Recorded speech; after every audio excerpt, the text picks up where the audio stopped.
Welcome to On the Couch podcast.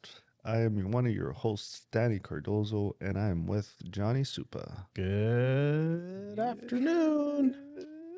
It's showtime. love it. I love it. It's the holiday season. The holiday season. That's the song you pick out? Is that even a song? Yeah. It's in every supermarket and every mall and grocery stores.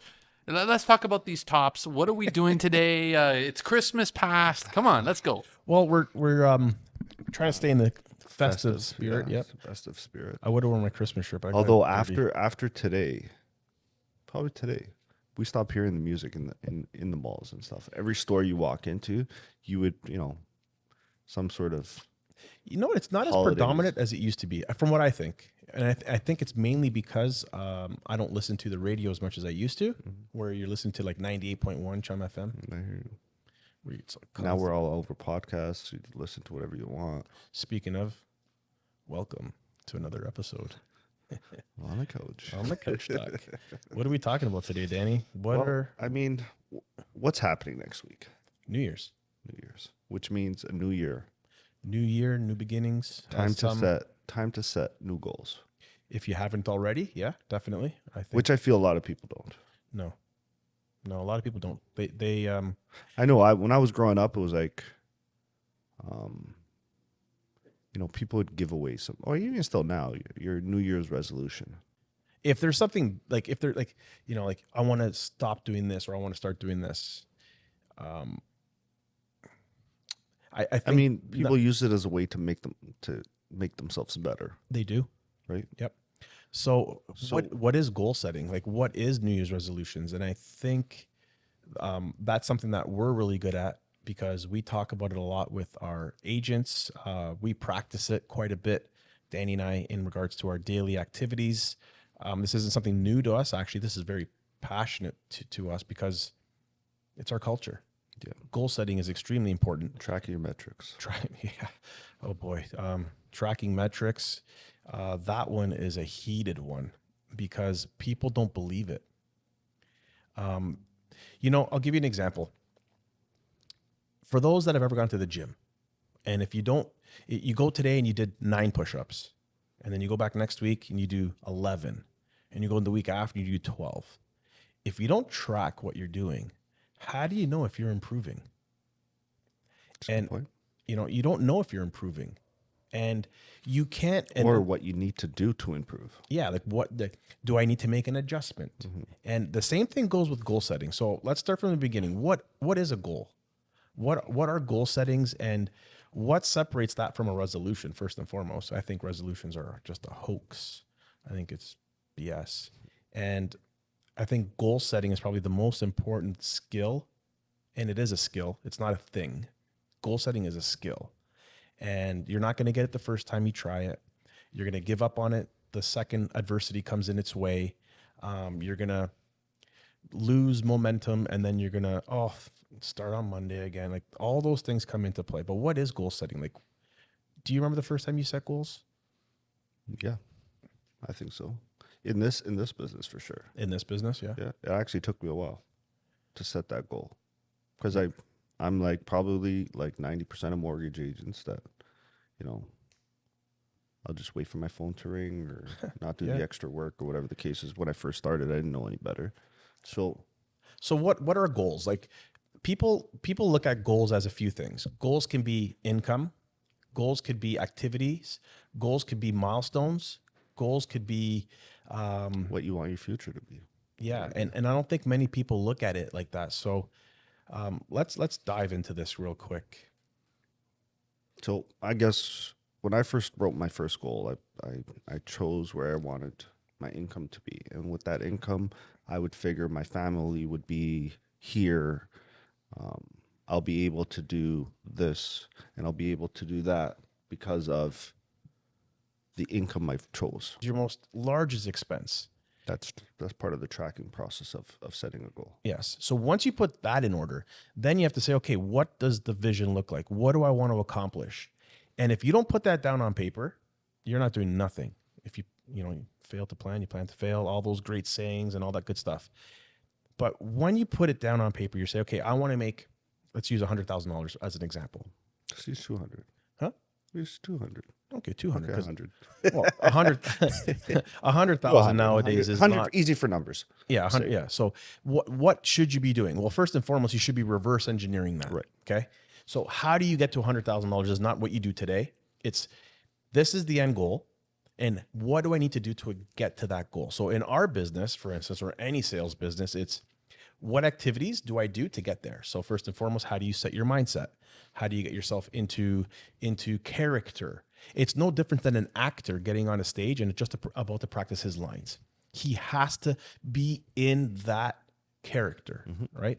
So how do you get into that? And then You go back to the tracking and you look at all the mortgages in this case, because we're talking mortgages, that you've done in the past. What's the average mortgage you've done?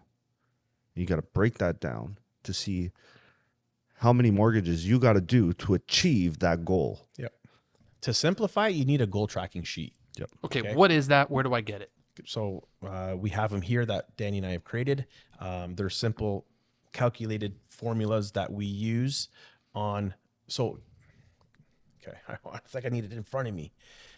You have to understand the metrics. So application, so lead to application. Application source, whether it's cold or warm. You have to track this and you have to track the percentage. So how many people are you talking to a day and how many leads are you getting? You have to understand that number and those metrics. Once you understand that, when the lead comes in, did it come in from a warm lead or did it come in from a cold lead? If it came in from a cold lead, your nurturing is going to be a lot different than it is from a warm one. Your script's going to be a lot different, which is very important. A lot of people don't think you need scripts. I'm sorry. In this business, you definitely need. You definitely need script. Everybody has scripts. What do you mean by script? When you call Rogers and they say, "Thank you for calling Rogers Communication. My name is Jennifer. How can I help you?" Or they say, "Just so you know, this call is recorded for quality and assurance and training purposes." Those are scripts. And when they go through the questions that they're asking you, that's a script. I'm telling you, they're And these are necessary. These are 100% 100% necessary. Because if you don't have them, whether it's in front of you or in your brain, these clients are going to ask you questions that are going to completely throw you off. Yeah, if you don't know how to, You're not going to be on top of it. And this won't make you look. You're not going to be playing the part if you don't know these answers. No, you're going to be fumbling. Like Fumbling. If I'm door knocking and I'm saying, "Hey, excuse me, I got a slight problem. I know you can help. My name is Johnny Soup. I'm in the area today. I'm doing a special promotion. If you allow me to place this yard sign in front of your door, you have the opportunity to earn a free home security system. This system is state of the art." What did you do before mortgage broker? That's a good pitch. I want to buy one now. That pitch is from when I was 18 years old. I was 18 knocking on doors. So are you guys trying to tell me that you need to be a little bit more like the Wolf of Wall Street, where you 100%. have $1,000,000%. Yeah. And Really? yes, like even if you're doing a walk around or you're doing a presentation of your mortgage commitment paper, it has to be in a certain order. You can't be like, this paper is a mortgage application. And then you have to know that the first piece of paper that you're going to have is the mortgage application. The second piece of paper is going to be the commitment. The third one is the disclosure. The fourth one is going to be your insurance. You have to follow the process. is this the outline for everyone, or does it change from person to person? Outline for everyone. It's the same. It should be. Yeah. When you walk into a finance office at a car dealership, it's the application first, then they go over a certain product and they sell the next product, the next product. It's a process and it's a script. But I want to get back to what we're talking about is measuring the metrics. You can't improve your numbers if you're not first and foremost practicing. Number two, tracking the metrics. If you don't know that you made 10 phone calls today and you had 0 live connections, that's okay. Tomorrow you make 10 phone calls, you might have 5 live connections. So it's a quota. You have to. You have to have a quota. You have to have goals. You might be People closing mortgages through one marketing path. We're just And using then- calls as an example. Okay. Yeah. And then let's say you have another marketing path that, you're more focused on, but has only brought one closed deal. You're not even realizing, because you're not tracking everything, that maybe the other path you should be spending more time on that will actually get to the goals that you want to achieve. People are discouraged really quick because, failure comes in quickly. And if you don't make that shot, you don't give that opportunity, you're not going to have an opportunity.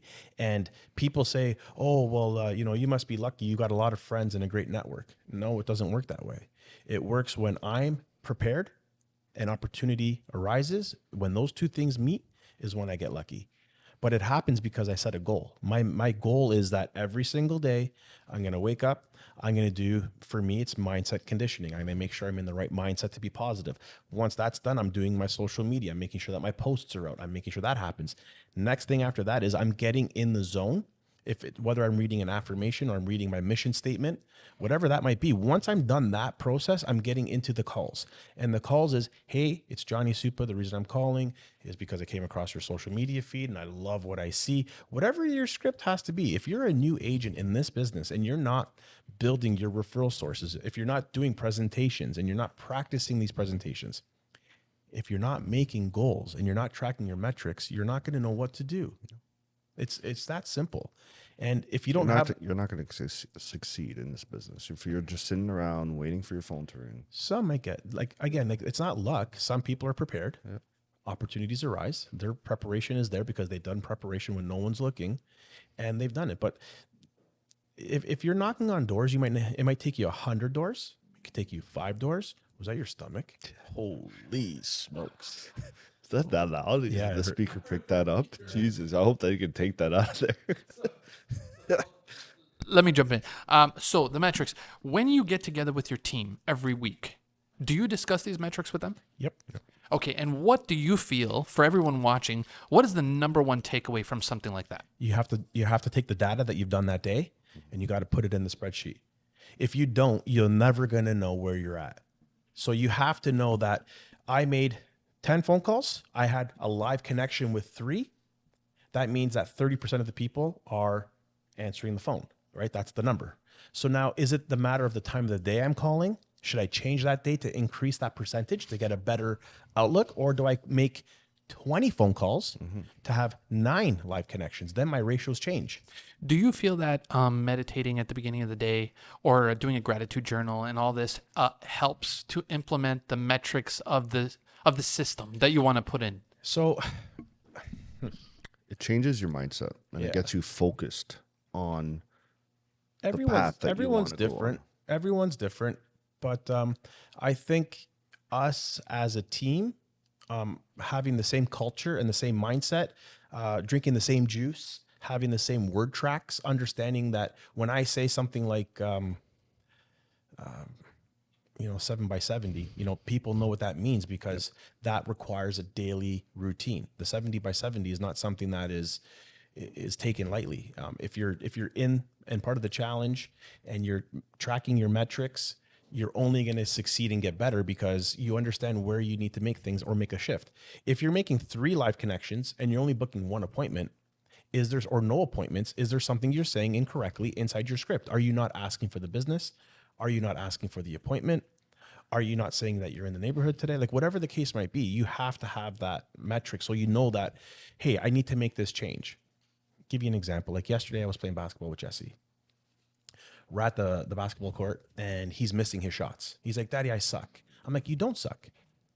You have to take maybe 9 more to make it. Yeah. You only took 3. Why did he immediately go to he sucks? Because that's the way the fucking world is. And it's brutal. Yeah. I think the instant gratification, they only see, like, people only post when they bounce the ball and it goes off the car and into the net. They only post that. Yeah, 100%. You only see the achievement. Exactly. But they don't see the attempts. The effort that it took to get there. And I told Jesse yesterday, I'm like, if you don't take these chances, you're never going to know. I said, but what's really important is to know what's happening. What are your metrics like? And people are going to say, but your son's only 8 years old. Absolutely. And I'm going to keep training him this way. I'm not going to stop. And if you understand the way you're positioned, what you did right, what you did wrong, the same thing when you're tracking your metrics in sales is what you did right, what you did wrong, and knowing your goal and being consistently and relentlessly aggressive towards those goals. This is to everybody. Okay. You're in your head. You're talking to yourself and you're telling yourself that you're spinning wheels, that there's more to life than this fucking mundane bullshit. You know that. You're telling yourself that every single day. You're not happy. And if that is you and you're listening to this and you're hearing yourself say that to your mind, it's like, I could be doing better. I should be doing more. I should be earning more. It's because you're in your own way. And how you get out of your way is by block scheduling your time. Put inside the calendar your routines and things that you need to do. Wake up, practice the stuff that you need to do. Follow the routine, check it off the list. And if you win 4 or 3 out of the 5 tasks that day, you've won the day. And if you do that 5 days a week and you've won them, you achieved your tasks 4 out of the 5 days, you've won the week. And then you won the month. Like if you win more weeks in the month, you won the month. If you win more months of the year, you win the year. But I think what the biggest thing that you as an individual or even myself is get away from everybody else that's not on the same level as you. There's no reason why you should be coming down to play on their level when you want to up your level. You should never, ever, ever lower your temperature. Wow. Danny, that's a hard act to follow, that's man. hard. But I'm going to say this. If you set an income goal and that's the goal that you want to achieve, make it a higher one. And then after that first month, if you don't see the metrics working out to there, there's a reason why that's happening. But put it on paper. Yeah, 100%. Like if you don't understand, like we said at the beginning of the show, if you don't know what your median is, if you don't know what that nut that you need to earn every month to pay the mortgage, to pay your taxes, which is the number one killer in this country, to pay the car, gas, fuel, kids, and then you got to put money away for savings. Where's the rest of it come from? How are you going to reinvest in yourself? And I think self-education is probably one of the most important things that anybody can do. So, yeah. So we need to reinvest in something, and that is our tequila collection. So what do we have today, Johnny? It's a special bottle. It's a white bottle. It's a beautiful bottle. Why don't you grab it and tell us what it is? One thing before I do this is one thing you should not be doing during this transition. If you're trying to make a shift in your life, if that paradigm shift is something you need to do, don't drink alcohol. Don't drink alcohol. Take that out of you. It'll slow you down. Your mind in the morning will be like, well, fuck, I had a drink last night. Now I'm going to procrastinate. I'll do it tomorrow. You have to be disciplined. And that is probably the biggest key. But as a matter of fact, talk about tequila. It's the holidays, by the way. We're being... So this one here comes in a box. Yeah, this is really nice. So this is a bottle of Patron Auxilio, if I say that correctly. This is, again, 100% de agave. What is different about this? This bottle here is 4 times distilled. Yeah. This is Patron. This is a Patron bottle of Patron. So I've never seen a Patron so big. Don't they usually come in those little... Yeah, this is a, I guess a... Is this their top tier? Is this one of their top? I have a feeling they have another one higher than this one. This is... I get sticky on the prices when I start hearing them. But it is a $250 bottle. Yeah. Again, here we go. There goes Johnny. Johnny's already down to an 8. So I'm going to tell you guys again about my experience with this bottle. Number one, the presentation of this bottle is unreal. I love the crystal-like look. I do like the gold. I do not like silver tequila. It's not my taste, and the price is a banger for me at $250. This is really expensive, but I get it. The bottle is really nice, but what am I going to do? It is really nice. Well, hold on a second, Johnny. It's like talking about cologne. There's a cologne that's worth $200, and then there's a cologne that you can get for $50. Why do people go and buy the $200 one if the other one smells, nice? Well, the one that's a $50 bottle ends up smelling like syrup once it's on your counter for too long. My nose is. We're gonna do cologne in the future. That'd be sick. We move out of tequilas. We can move on. I have 1,000, so we can definitely do that. But in regards to this, you're actually not a fan of. You said to me you're not a fan of clear bottles, though. I'm not a fan of clear liquor. Clear liquor. So there's only. I don't like vodka. I don't like sambuca. I'm not a fan of white rum. So any white liquor is not. I'm not a fan of it. So what's the rating here? Because I got my reservations with this one. This unfortunately does not sit up there. It's going to be a 6.5 for me. Yeah, the price kills it. It just I mean, it's still Danny? it's still a nice taste, and it sits in your mouth very nicely. I'll go 7.5. With the price, even with that price? Yeah. I mean, it's still good. It's still a good bottle. Like, there's So, no now doubt, the last this question I'll ask This is a nice one to sit and sip on. So on this episode, we've had a lot of 200 plus bottles. Would you say that you'll try the others before you try this one, or have this one? Not necessarily try, have it. Yes. I would walk by this one. I wouldn't even look at it. So Patron is never going to endorse our podcast. That's nice. With that being said, my friends, what can we say to people that want to follow us after this podcast? If you want to learn more about goal setting, reach out to us. You can find us at Your Nesta Financial on Instagram. You can follow us on the couch on Spotify, YouTube. If you have any tips that you do or things that you follow that you think would help somebody who's looking to set some goals, reach out to Danny or myself. Danny, where can they find you? On social, Mortgages by Danny C. There we go. We have it, guys. Happy holidays and looking forward to 2024. Happy New Year. Happy New Year, everyone. Yeah.